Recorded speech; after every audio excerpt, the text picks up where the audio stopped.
Hello guys. तो आज हम बात करेंगे एसिम्प्टोटिक एनालिसिस की। तो हम कुछ केसेस की टाइम कॉम्प्लेक्सिटीज देखने वाले हैं। जैसे सबसे पहले आता है लूप्स। यहाँ पे हम देखते हैं फॉर लूप दिया हुआ है, आई है 0 से स्टार्ट होके एन तक जा रहा है। तो this statement will execute N times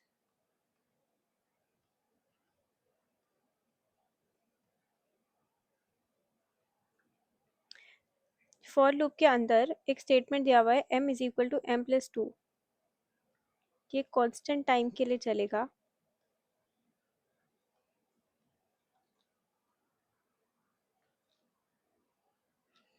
and total time complexity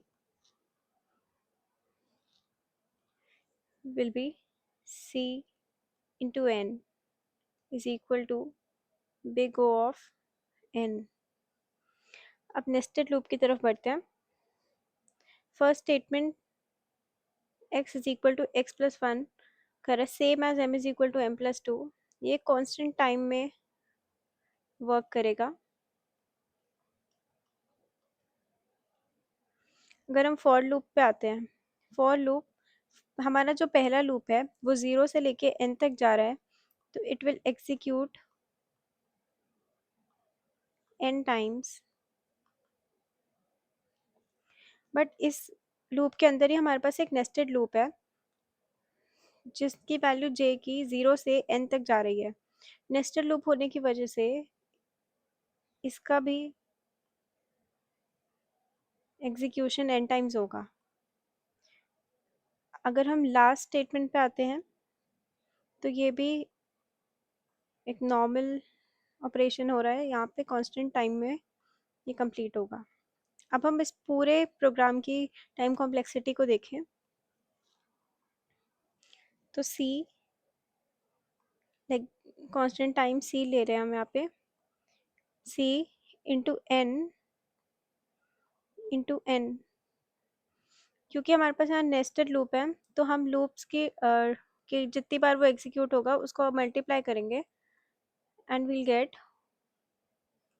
cn square is equal to O of n square।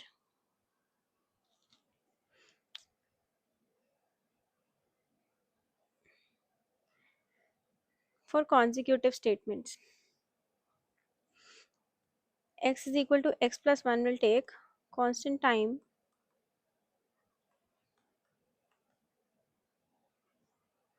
अब हम फॉर लूप के अंदर आए हैं तो जैसे कि ये हमने पहले देखा, ये n टाइम्स में एग्जीक्यूट होगा। m is equal to m plus 2 will take constant time। this inner loop, this is again a nested loop, तो ये भी n टाइम में एग्जीक्यूट होगा और ये कांस्टेंट टाइम में एग्जीक्यूट होगा। अगर हम इसकी टोटल कॉम्प्लेक्सिटी देखें तो c not plus c1 into n, यहाँ से plus c2 into N square. क्योंकि हमारे पास यहाँ पे नेस्टेड लूप दिया हुआ था तो ये दोनों टाइम कॉम्प्लेक्सिटी आपस में मल्टीप्लाई होंगी। और हमने पिछले वीडियोस में देखा था कि ऐसे केस में हम हमेशा लार्जेस्ट वैल्यू को कंसिडर करते हैं। we will get the time complexity as O n square।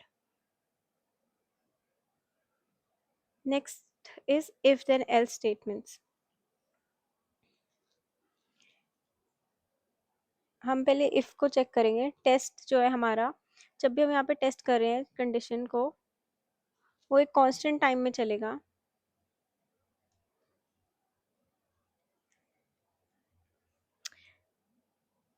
और हमारा देन पार्ट, ये हमारा देन पार्ट है, इसकी टाइम कॉम्प्लेक्सिटी भी कांस्टेंट होगी। अब हम नेक्स्ट लूप को देखते हैं। इसमें n की वैल्यू 0 से लेके n लेस देन लेंथ तक जा रही है, तो इसकी टाइम कॉम्प्लेक्सिटी यानी ये n टाइम्स चलेगा। और नेक्स्ट स्टेटमेंट में इफ देन की तरह फिर से कांस्टेंट रहेगी टाइम कॉम्प्लेक्सिटी। अब हम टोटल टाइम कॉम्प्लेक्सिटी को कैलकुलेट करते हैं, तो c not plus c into c n, that is हमारी टोटल टाइम कॉम्प्लेक्सिटी हो गई ओ एन।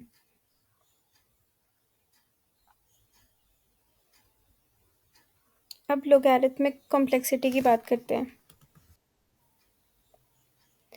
0 से n तक जा रहा है यहाँ पे i, और i 2 से मल्टीप्लाई हो रहा है, जैसे कि 2, 4, 8 एंड सो ऑन। तो यहाँ अगर हमारी n की वैल्यू 10 है, तो ये लूप टोटल 5 टाइम्स चलेगा, यानी कि हाफ। अगर हम इसके टाइम कॉम्प्लेक्सिटी देखें तो 5 इंटू एन होगी, विच इज़ सी एन, यानी ओ लॉग एन। तो जब भी हम लोगैरिथमिक कॉम्प्लेक्सिटी देखते हैं, यानी जहाँ पे भी हमारा सर्च स्पेस हाफ होता है, वहाँ हम ओ लॉग एन ही टाइम कॉम्प्लेक्सिटी कंसिडर करते हैं,